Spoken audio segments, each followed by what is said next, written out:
You think of memory loss, you may think of maybe the older generation, like your grandfather or maybe even your parents. But cognitive disconnects in the brain, guess what? They can start as early as 20 years old. And here to talk about this is Dr. Bruce Daggy. Joins us now to explain all this and how it happens and hopefully some things to help us fight this off.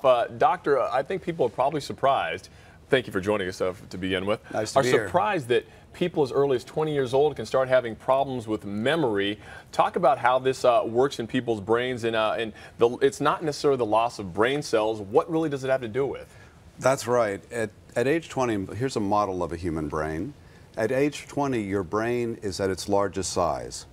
And then it slowly starts to decline in size a little bit year by year, and then that decline accelerates at about age 50. And it's not the loss of brain cells, the neurons, that's causing that. People commonly believe. Right. It's the loss of the connections between the neurons. The neurons are set up to talk to one another, and each brain cell is connected to hundreds or even thousands of other neurons.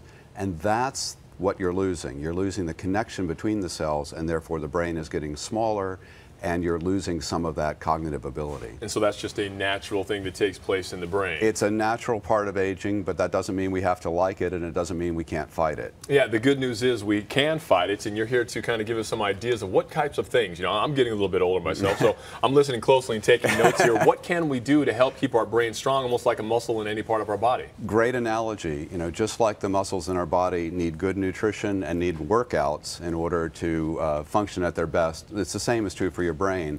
And in fact, what's good for your body is good for your brain. Your brain, although it's only about 2% of your body weight, it can use 20 or 25% of your blood flow. All that activity that's going on in your brain is very demanding. It's very demanding. So you need good nutrition on board. And of course, you're talking to a nutritionist, so I'm going to say that, right? Okay, but I believe you. I trust you. Things we know, like fish, you know, for the omega-3s, like the antioxidants you get in fruits and vegetables. Healthy choices in beverages, these are all good in terms of the nutritional side. And supplementation, there are clinically tested ingredients that you can supplement with, since it's often hard to get all of the nutrition that you really need from just eating food. So you can eat and have diet that helps the brain. What can we do mentally as a workout for our brain? Well, there are games that one can play. There are programs like this one from Cognifit, which will allow you to determine where you are, what your current status is, and the state, check where your brain's at. Get the state, and then do a brain training regimen. If you're interested in more about that, our website Shaklee.com has information. And real quickly, you have an alarm clock. What does this do? The alarm clock is because of the importance of sleep.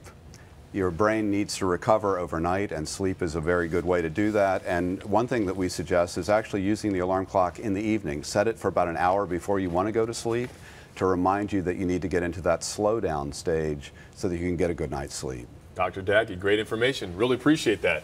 Helping our brain stay healthy and fit. All right, appreciate your time. Well, up next right here on Good Day Chicago, Americans win.